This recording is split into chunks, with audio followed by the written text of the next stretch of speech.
Mbola hijanona ao anatin'izay lafim-baovao manasongadina ny volinandro fety izay isika dia zoky olona sy be antitra hatrany amin'ny roanjato tany any ary ankizy hatrany amin'ny 1000 no nozaraina arendrina vita malagasy avy amin'ny solombavam-bahoaka ny Madagasikara voafidy teto Antananarivo ao anatin'ny boriboritany fahaenina dia Rahery Sovololona Victoire no nanolotra izany fanomezana izany. Izao no natao dia entina hitsinjovana ireo olona sahira.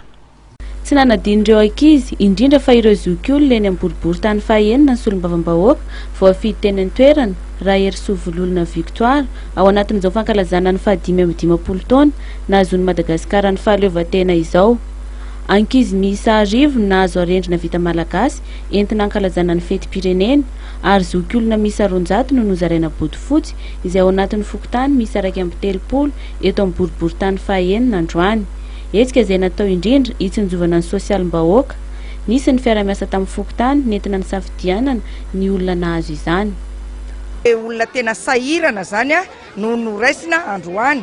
Teny zoky olona le mahery ny 70 taona zany no miakatra zany izay ihany koa no menan'le bodofotsy androany. Dia tamin'ny alalan'ny fiara-miasanay amin'ny fokontany no afana manao an'izay hoe naka ny anaran'izy ireo sy ny zarany tike zay ho zaraina androany mba isin'ny filaminana bebe kokoa sy ny fandaminana ao anatin'izao fizarana tao izao.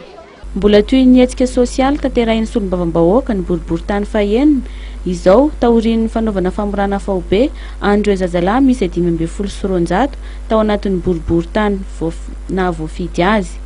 Mbola mitoy ny asa sosialy hoy Ramatoa solombavam-bahoaka efa misy ny asa tana maro entina nalana ireo tany mitoditra manakana ny lalana eny Ambodiady ary isy koa ny fijerevana ny paikady entina hampandrosoana ny lafin'ny fambolena eny Ambohimanarina.